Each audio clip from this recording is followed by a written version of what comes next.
Bíblias em dois livros, livro de Isaías e no livro de 1 Coríntios.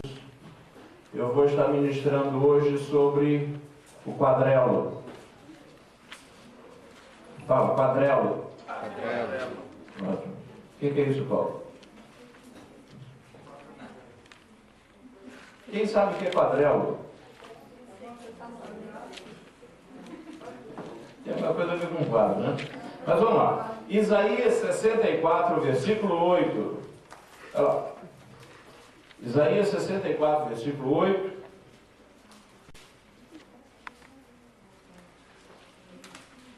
Mas agora, Senhor, Tu és o nosso Pai. Nós somos o quê?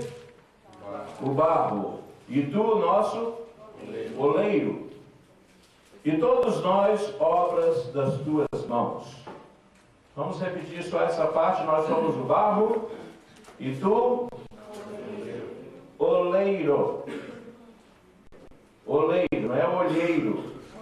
Olheiro é quem fica olhando para poder fazer um assalto.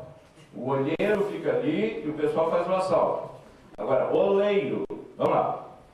Nós somos o barro e Deus o oleiro. Abre lá em 1 Coríntios 3, 9. Primeira carta de Paulo aos Coríntios. Primeira carta de Paulo aos Coríntios, versículo 9. Não, versículo 3, capítulo 3, versículo 9. 1 Coríntios 3, 9, que diz: porque de Deus somos cooperadores, lavoura de Deus, edifício de Deus sois vós. Então nós somos o quê? Lavoura de Deus e somos também edifício de Deus.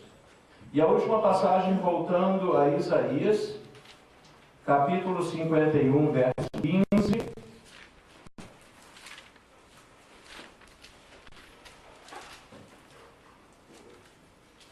Isaías 51, 15. Que diz: pois eu sou o Senhor teu Deus, que agita o mar, de modo que bramem as suas ondas. O Senhor dos exércitos é o seu nome. O Senhor dos exércitos é o seu nome. Fecha, no seu diz o meu? É porque falando, pois eu sou. No meu tem um travessão e o Senhor dos exércitos é o seu nome. Fecha seus olhos. Senhor, abençoa, Deus, agora o nosso coração. Abençoa, ó Pai, esses momentos que estaremos na Tua presença, expostos à Tua palavra. Porque, Deus, não queremos sair daqui como entramos. Não queremos ouvir, ó Deus, as Tuas palavras e elas em nada modificarem a nossa vida, nosso comportamento, nosso futuro. Cremos que elas foram enviadas, ó Deus, com o objetivo de trabalhar em nós a Tua vontade, para que pudéssemos ser aquilo que o Senhor planejou, para que tivéssemos, ó Deus, a possibilidade de alcançar o potencial planejado por Ti para cada um de nós, para os ministérios, ó Deus, que deveriam expandir o Teu reino, unificar a Tua igreja, representar o Senhor Jesus. Então dá, ó Pai, que as Tuas palavras possam trazer o efeito planejado por Ti. É isso que nós Te pedimos e Te agradecemos no nome de Jesus. Amém. Amém. Pode sentar.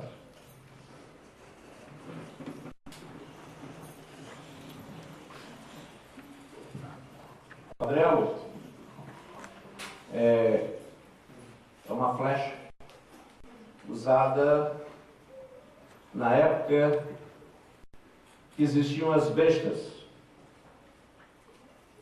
Uma arma que vocês já devem ter visto em filmes de guerra, né, antigos.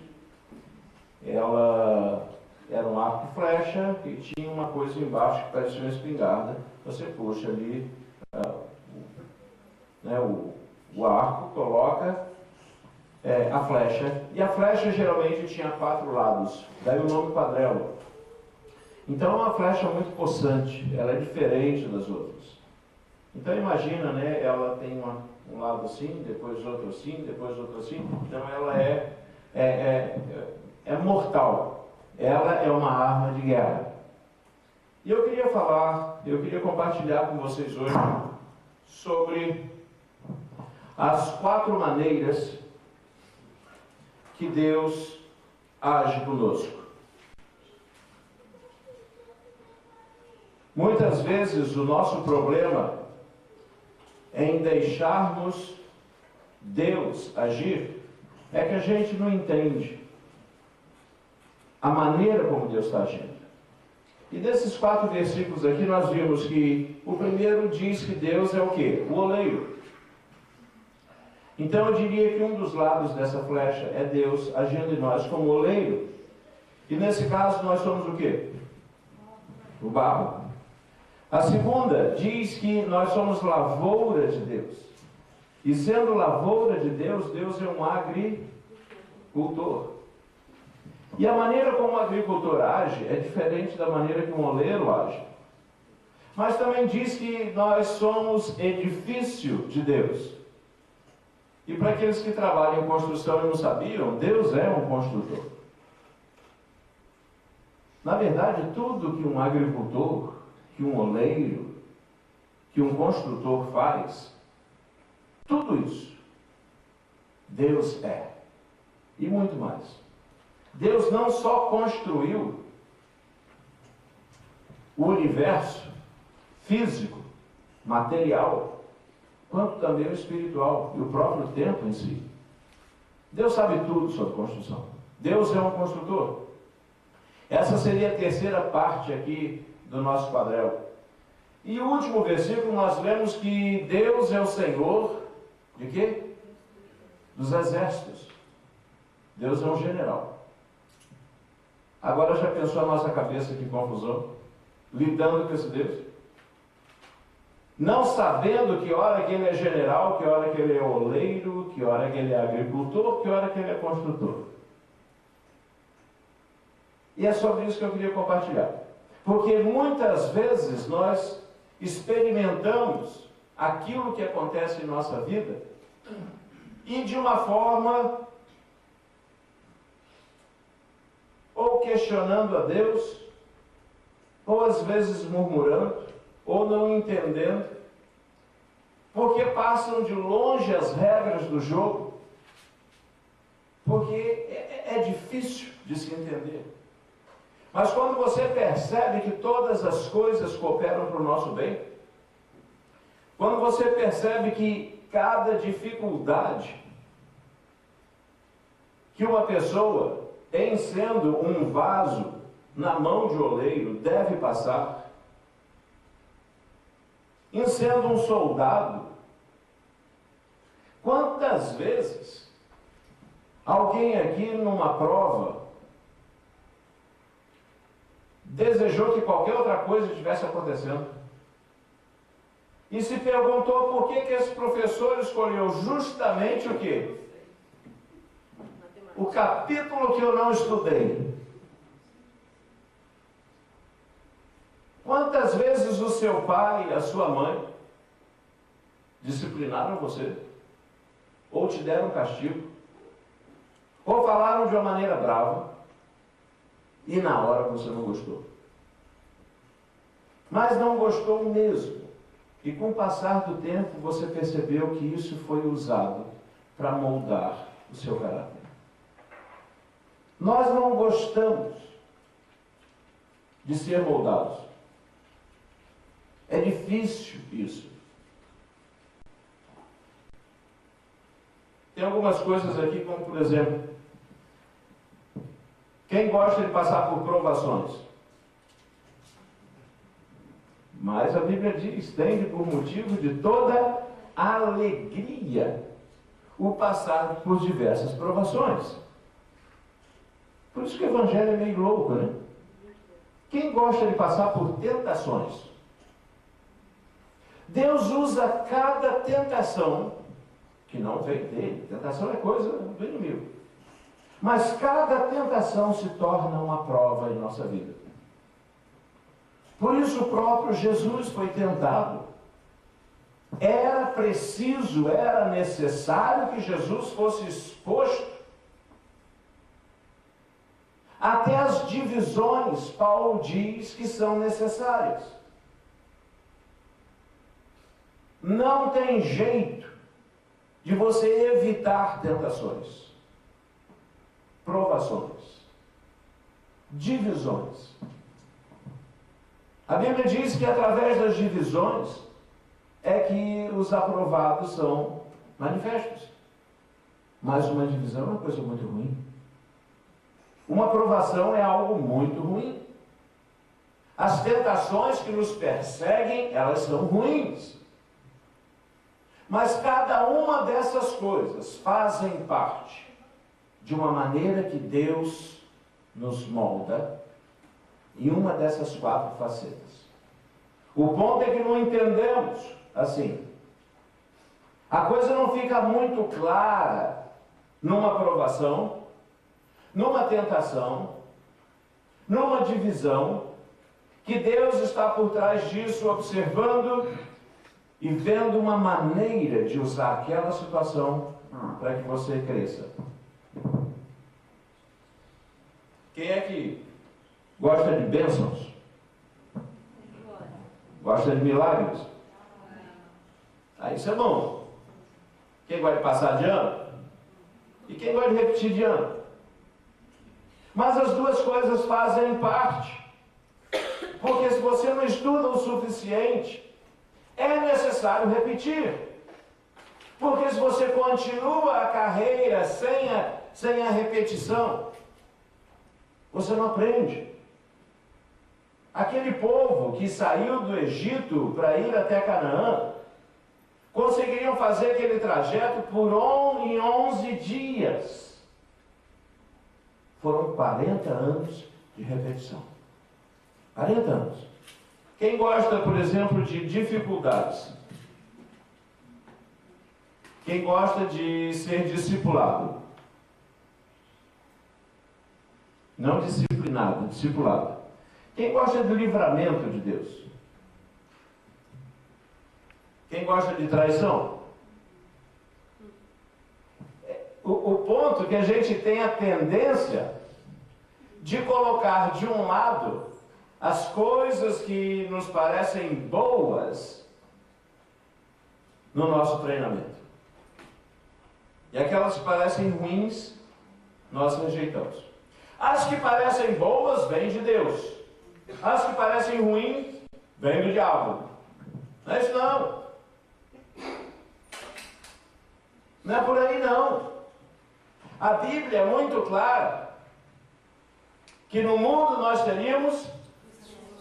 O problema não é se tornar cristão e vir com esse evangelho barato social dizendo, olha, vem para Jesus que acabam seus problemas, que Ele resolverá todos os seus problemas. Isso não está na Bíblia. Está na Bíblia que Ele vai estar com você em todos os dias, até a consumação dos séculos, com os seus problemas ou sem os seus problemas. Se você passar por problemas, Cristo vai estar lá. Se você não passar por problemas, Ele também vai estar lá.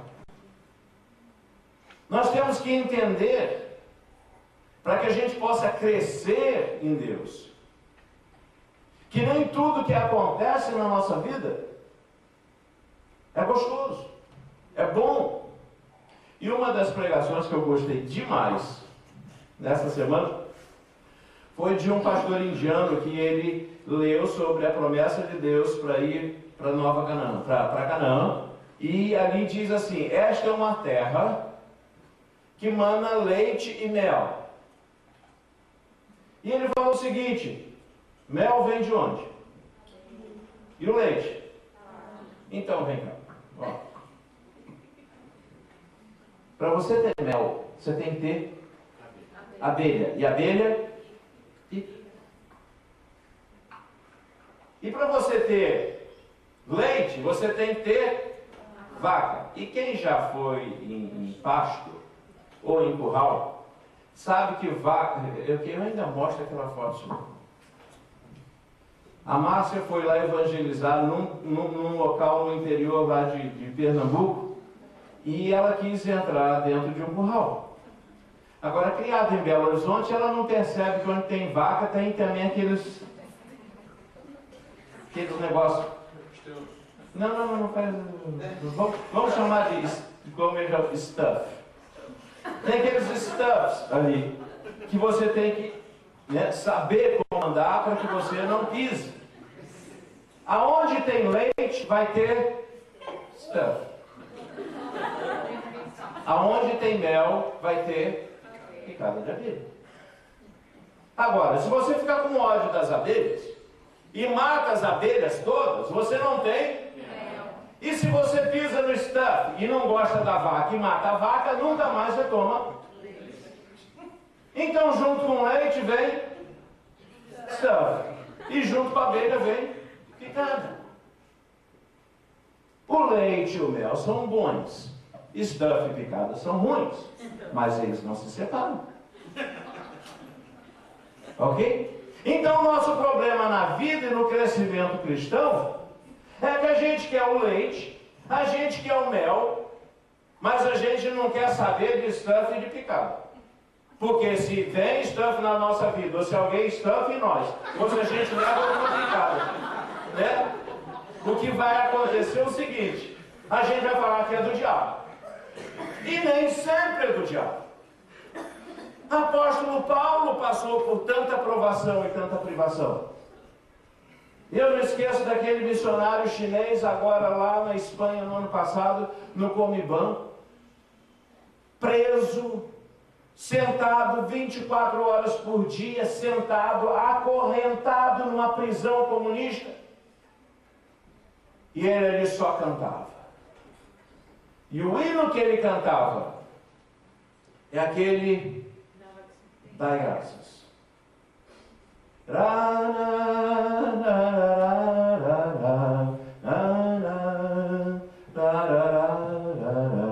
É o hino em chinês, a gente tem em português, tem inglês, tem tudo. Dando graças. Ele cantava 24 horas por dia. Quando dormia, nós não cantava. Aí o cara do lado que estava preso, sabe o que começou a fazer? Quando você está na prisão, não tem nada a fazer? Começou a cantar junto. E menos de um mês estava a prisão o dia inteiro, todo mundo cantando dai graças. Paulo e Silas. Plena meia-noite. Numa prisão possivelmente fedida do Oriente Médio há 2000 anos atrás. Louvando a Deus. Jesus Cristo sendo morto e falando: Pai, perdoa porque eles não sabem o que fazem. Estevão, Paulo, tantos açoites. Isso são os stuffs e picadas que vêm junto da nossa vida cristã. O ponto é a gente saber como lidar com isso. Porque a promessa de Deus é que a gente vai ter leite e mel. A promessa é de vitória. A promessa é de sustento. A promessa é de crescimento. O nosso problema é que a gente chega para Deus e fala: Senhor, eu quero comprar a coisa, eu quero o pacote. Mas, por favor, tira aquilo que eu não gosto. É a mesma coisa do seu filho nascer e fala: papai e mamãe, me eduque. Mas do meu jeito. Porque a sua maneira de me educar eu não gosto. Esse negócio de castigo, de surra, de mais não sei o que lá, de tem que fazer isso, tem que fazer aquilo. Não, isso eu não gosto. E é assim que a gente faz com Deus. A gente quer que Deus nos forme. Nós oramos para que Deus nos faça crescer. E quando Ele fala: então tudo bem, vamos crescer. Eu vou agora fazer de você, barro, um vaso. Na primeira vez que ele amassa, joga água. Não, água fria não. Vai ter que água fria não, que negócio é esse? Se ele vai fazer o vaso daquele barro, ele faz do jeito que ele sabe fazer. E já viram fazer? Amassa, aí faz o quê? Bate, amassa, esmurra, troca. Depois deixa descansando. Se você deixa o irmão descansando 1 ou 2 semanas, já quer sair da igreja.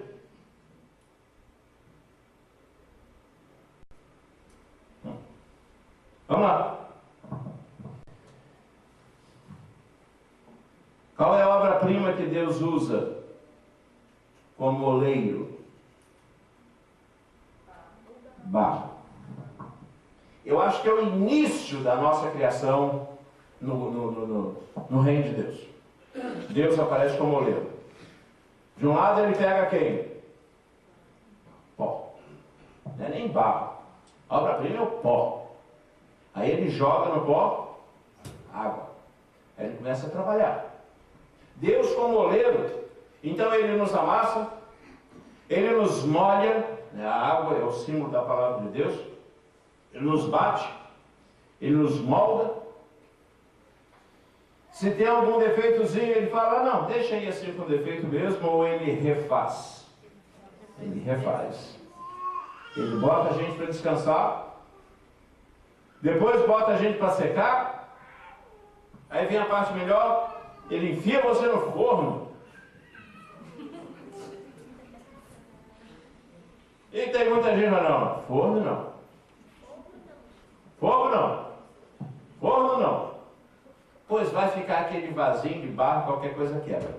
Mas se bota no fogo e aquela massa que foi amassada se torna ali um vaso forte, uma cerâmica, é difícil de quebrar. E a beleza que você vê ali não estava no pó. E agora não é simplesmente pó. É um utensílio útil para alguma coisa. É assim que Deus nos trata. É um vaso útil.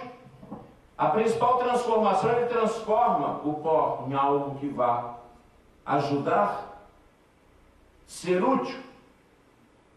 E a gente olha centenas e centenas e centenas de milhares de cristãos que não se colocam na mão de Deus para que Deus faça deles pessoas úteis.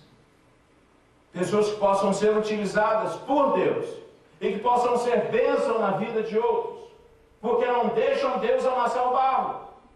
Não deixam ser queimados. Não deixam ser moldados. Mas em toda a parte teórica, concordam com tudo. Deus, tu és o oleiro, eu sou o barro. Deus, então vem cá que eu vou te amassar. Não, isso é só música. E vivemos essa hipocrisia. Se você diz que você é o barro, deixa Deus te amassar. E não vai estranhar que tenha estafa e picada de abelha quando você vai em direção ao mel. Porque vai ter. Sempre vai ter. E não fica com raiva da vaca, nem com raiva da abelha, porque é elas que providenciam isso. O caso que nós não estamos no céu, onde tudo é perfeito e tudo é bom. Nós estamos numa terra que jaz sobre o maligno. As políticas, os países, todos esses pecados contribuem para que essa terra não seja justa e para que haja maldades. E elas sempre vão estar aí. Sempre estiveram, sempre estarão. Cabe a nós descobrir como lidar com o estafe e como lidar com as picadas, para que a gente possa seguir a nossa vida e alcançar as promessas que Deus tem feito. Deus como agricultor. Nota que a matéria-prima que Deus usa aqui agora não é mais pó. Qual é a matéria-prima que o agricultor usa? Semente. Olha que já é uma coisinha superior. Não é mais o pó da terra. Você como semente já é algo que Deus olha e vê em você a possibilidade de um futuro. De um futuro que frutifique. Aí você se coloca nas mãos de Deus, e Deus agora vai tratar com você como semente. Não é mais o oleiro. Ele não vai pegar você e amassar. O que ele vai fazer? Ele vai voltar lá de onde ele te tirou, que é a terra, como pó, como oleiro. Eu já tive aí. Calma. Agora não é Deus o oleiro, agora é Deus o agricultor. Ele vai voltar lá na terra de onde você veio. Vai fazer o quê? um buraco e vai fazer o que com você? Ei, mas que maldade!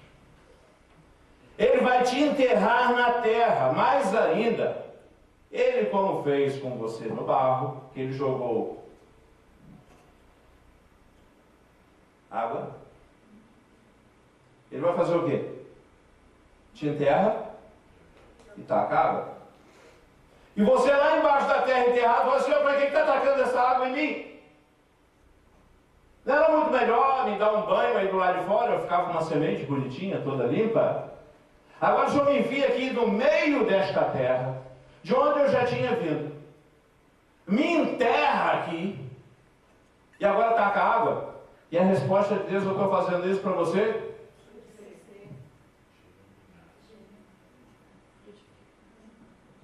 Morrer. Porque a Bíblia diz que o grão não nasce, a planta não nasce sem que antes ela...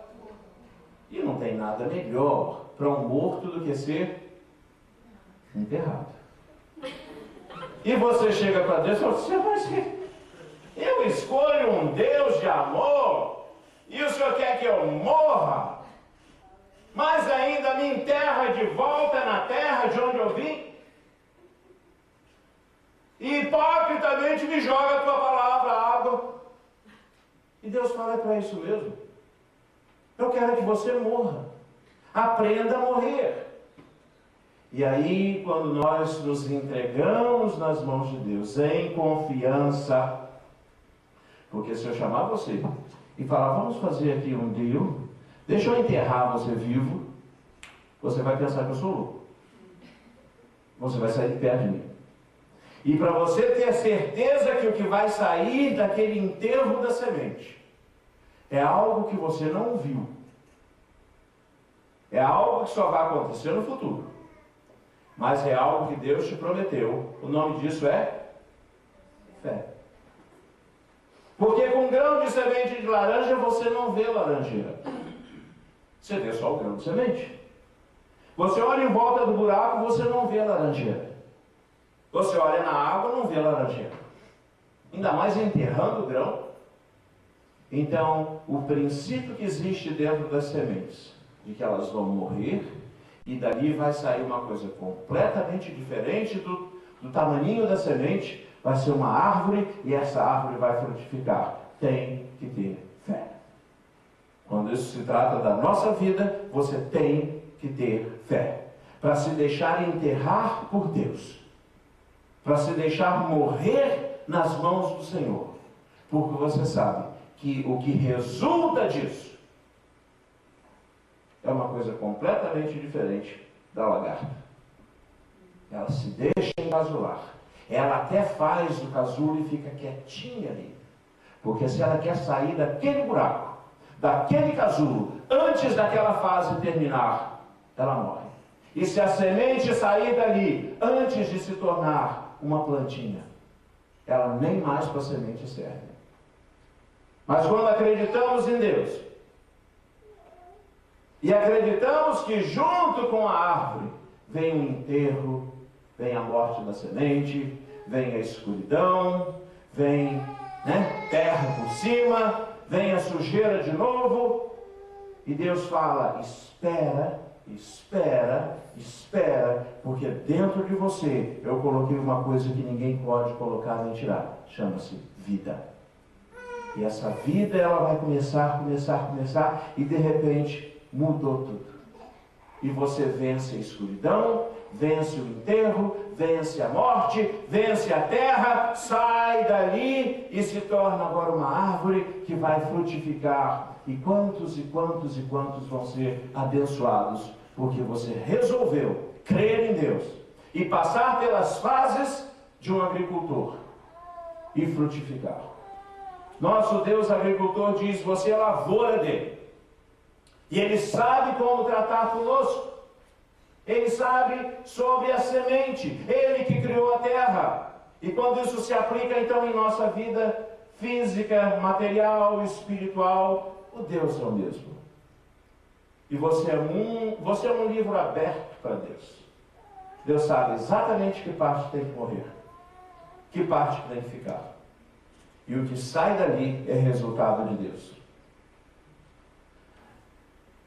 Quando você fala do oleiro, você fala de uma pessoa que tem uma matéria-prima. Qual é? Pó. Quando você fala do agricultor, você fala de uma pessoa que tem uma matéria-prima. Semente. Nossa flechinha já tem ali dois lados, né? Vamos para o terceiro lado. Deus como construtor. Quer ver a coisa ficar complexa agora? Qual é a matéria-prima que um construtor usa? Hã?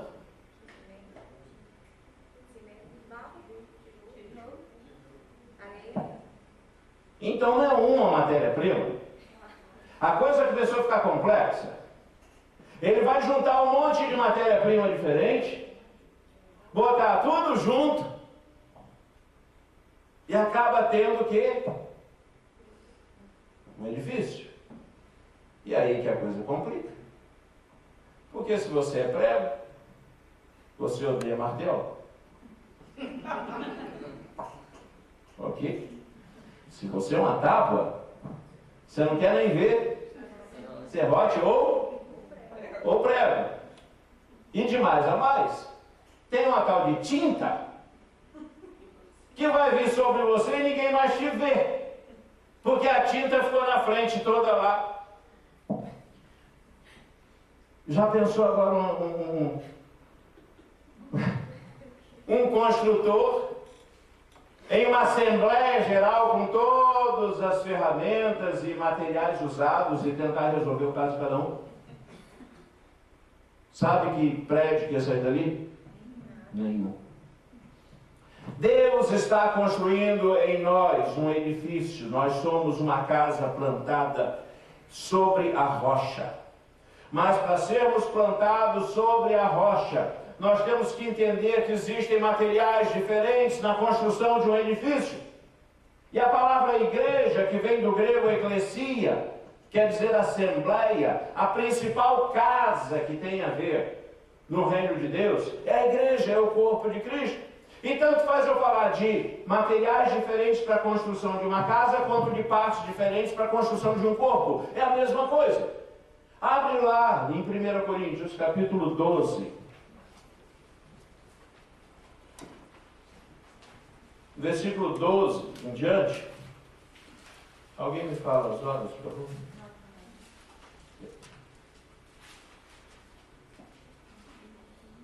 Primeira Coríntios, capítulo 12.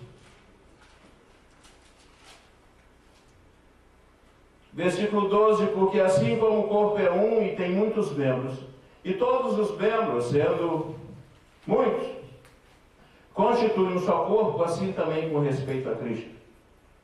Versículo 17, se todo o corpo fosse o quê? Olho, onde estaria o ouvido? E se tudo fosse ouvido, onde estaria o quê? Não podem os olhos dizer à mão, versículo 21, não precisamos de ti, nem ainda a cabeça aos pés, não preciso de vós. E aí ele fala da diversidade que existe na construção de uma casa. E Deus é aquele que constrói. Ele constrói com coisas que ficam visíveis e com outras que ficam invisíveis. E na maioria das vezes, aquilo que é visível não é o que dá estrutura. Então existe a parte da beleza, existe o concreto. O ferro é necessário, a pedra é necessária, uma dá a dureza, outro dá a elasticidade, outro dá a liga, que é o cimento. E os três juntos viram concreto. Agora, qual dos três é melhor?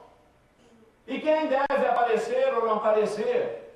Então, é esses conflitos que nós passamos, como igreja, como uma assembleia, como pessoas diferentes vivendo juntas, tentando cada um puxar a sardinha para o seu próprio lado, e aqueles que são mais introvertidos, às vezes entrando em em conflito ou depressão porque não estão conseguindo fazer o que fulano, beltrano, ciclano, ou alguém fez isso contra mim. Esses conflitos que existem, eles são parte da construção. Nunca vai existir uma igreja que não haja conflito. Eu estava conversando com o membro da nossa igreja essa semana. Eu falei, olha, dá uma olhadinha na igreja de Jesus. Quantos membros tinham? 12. Tinha conflito? Quem sou eu como pastor para achar que na minha igreja, que é maior que a igreja de Jesus, naquela época, se ele com 12 tinha, eu não vou ter com 60? É lógico que vamos ter. Vamos viver com isso a vida inteira, conflitos. O que nós temos que aprender é como lidar com os conflitos. É como lidar com aquilo que nos machuca, sem deixar que isso desvie a nossa visão do alvo. Não ficando com raiva da vaca e da abelha, mas não tirando o alvo de Canaã. Eu vou para Canaã. E na medida em que eu entenda que a picada, os problemas, as coisas ruins que vêm no pacote porque vivemos numa época ruim e somos humanos no mundo ruim, fazem parte. Então é muito mais simples. Porque quando isso vem, eu então vou entender, peraí, ou isso é parte do pacote, ou isso é uma armadilha, mas eu não vou desviar o meu alvo. Eu vou saber como pular essa coisa e eu vou saber como afastar esta abelha. Porque na medida que eu faço isso, o meu alvo continua, e o apóstolo Paulo é um grande exemplo. Eu sigo o quê? Eu olho no meu alvo. Eu não desvio. Olha, uma vez lá em Singapura, o pastor John Haggai nos desafiou. Faz o seguinte, vai um dia, numa rua muito movimentada, mira um local, e eu não era assim, eu não nasci assim. E você mira um local e sai andando, bota o olho fixo naquilo, e não tem lugar melhor do que Rio, São Paulo para fazer isso. 5, 6 da tarde, aquele formigueiro, eu mirava um sinal no poste e eu andava em direção àquele sinal do poste sem tirar o olho e acontecia o que ele falava. As pessoas vão sair da sua frente. Porque as pessoas respeitam. Pessoas que sabem. E geralmente as pessoas, andam assim. Aí de repente bate o olho em você, você está que nem um maluco, com o olho fixo naquele lugar lá, e você está indo, vai sair da frente. Eu lá sei quem é esse louco. Ele está querendo pegar alguém, é ruim eu ficar no caminho. Então, assim é com a vida. Por isso a Bíblia nos chama de loucos. Porque se você se tornasse louco, como a Bíblia diz assim, olhasse para o alvo que Cristo te deu, o prêmio da eterna salvação, essa moldagem toda em nossa vida, e tudo que fosse acontecendo no caminho, você só vai desviando e vai tirando, e vai pulando, e vai tirando a abelha, e vai pulando daqui e pula de lá. E se alguém vier e fizer parte dessas coisas que você não gosta na sua vida, você simplesmente já sabe como lidar com isso. Não é algo inesperado e não é algo necessariamente mirado em você. É parte do pacote. Para terminar, Deus, como em Filipenses, 1:2, ele diz que aquele que começou a boa obra, esse é o construtor, vai fazer o quê? Vai completar. E a última maneira que Deus trabalha conosco, nós vimos trabalha como oleiro, usando barro, como agricultor, usando a semente, como construtor, usando muitos materiais, e como general. Qual é a matéria-prima que um general usa? Gente, soldado. Você viu que as outras matérias-primas são mais baixas. Começa com pó. Parece que tem um crescendo, né? Começa com pó, um só. Uma matéria só. Depois vem a semente, já tem vida.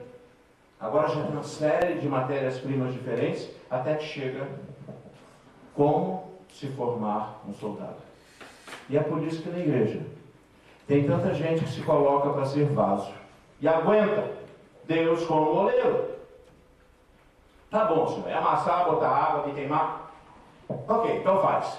E Deus transforma essa pessoa num vaso bom, um vaso útil, um vaso abençoado. Aí ela, quando fala, Senhor, eu sou o vaso, tu és oleiro, ela já não está mentindo, já provou isso na vida, passa isso para os outros. É uma bênção. É um vaso cheio da presença de Deus. Ok. Agora vamos ver se você frutifica. Ok, não são tantos. Tem muito mais vaso do que fruta. Por aí. Né? Aí você se permite ser tratado por Deus, vira uma árvore e começa a frutificar. Ok, vamos ver se eu te construo agora no meio de um monte de gente diferente e em conexão com eles, vamos ver se Deus faz um edifício bonito para abençoar a humanidade. Já saímos da individualidade, já estamos na coletividade, igreja, eclesia. Aí outros permitem. Agora são muito poucos que se apresentam e falam, Senhor, eu estou aqui. Porque a vida de um soldado, como disse que é negócio do camarão lá, quem fez o exército, o tenente come o camarão, né? O sargento come a casca e o soldado sente o cheiro. A vida de um soldado é difícil. Porque a vida do soldado vai receber ordens. E Deus, como um general, Ele quer chegar ao ponto de fazer de você um bom vaso, uma árvore frutífera, uma eclesia, para que você agora possa, como pessoa, formada em todos os aspectos, se alistar no exército de Deus. Aí você vira a flecha de 4 lados. Aí você está completo na mão de Deus. Mas você tem que falar, Senhor, eu estou me apresentando e eu agora sou um soldado. E como soldado você morre pelo seu Senhor. Como soldado você recebe ordens e não fica com isso ofendido. E todo filme de sargento gosta de fazer isso. Bota a turma lá de soldado assim, aí o sargento chega lá, o que é? O que você falou? Eu, senhor, não, senhor. Grita, grita, grita. Ai, se nós gritarmos com o crente. Quantos são soldados aqui? Se eu desse um grito com vocês, o que você faria? Altair, você é subtenente. Entendeu? Muita gente não aguenta um olhar. Às vezes, por você não olhar para a pessoa, mas se você dá um grito para a pessoa, ou você fala, sério. E Jesus não dava grito com ninguém. Né? Se falar está ruim, você entendeu? É esse dilema. Jesus nunca virou a mesa, nunca estou o pau da barraca. Ou fez isso? João Batista, o melhor dos profetas do Velho Testamento, nunca falou bravo com ninguém. Jesus nunca chamou ninguém de hipócrita, ladrão, raça de víbora, nem João Batista, nem os profetas. Nós estamos numa igreja de milindres. Não me toques, não me toques. Porque o meu negócio é mel, leite, se possível, em saquinho, enlatado, porque não tem vaca, e o mel da garrafinha. Pronto, ele não tem a ver. Pois pode tirar o seu cavalinho da chuva. Porque no pacote de Deus vem tudo. E todas as coisas cooperam para a gente se tornar uma flecha de 4 faces nas mãos de Deus, para que Ele possa ganhar essa batalha que começou com Jesus. E você sendo esse quadrelo, entendendo que você lida com Deus, que é um oleiro, é um agricultor, é um construtor, mas é um general. Vamos colocar de pé.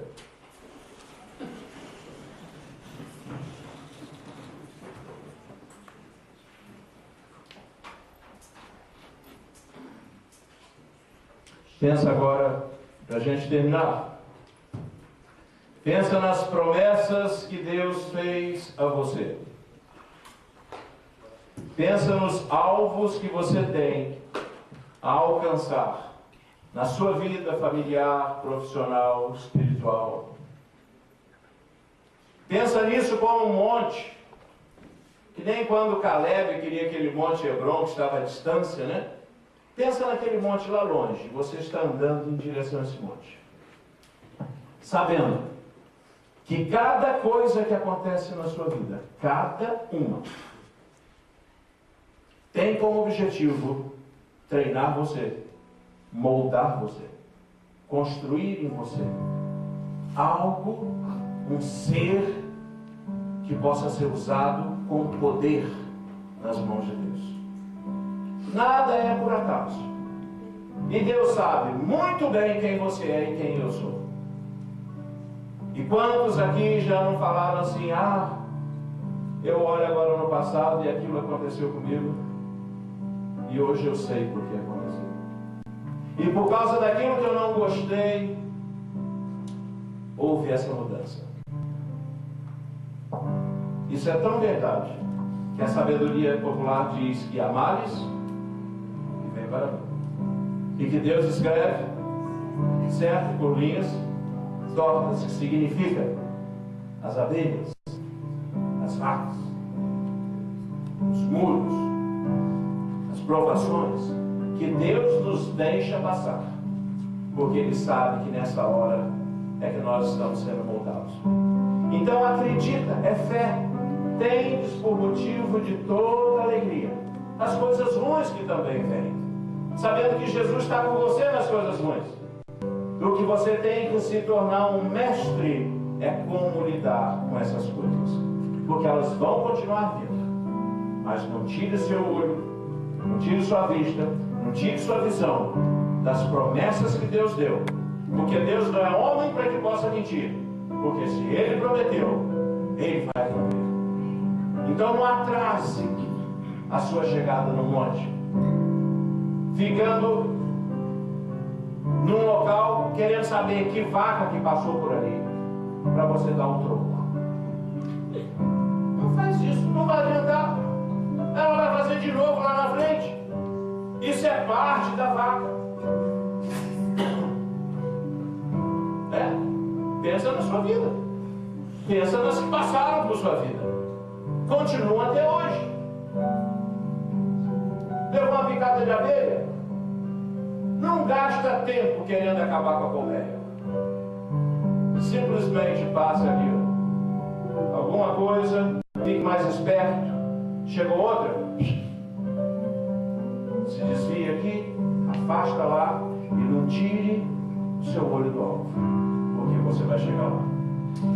Mais cedo ou mais tarde, dependendo de como você aprende a lidar com essas coisas. Amém? Porque a gente não está com olho nisso.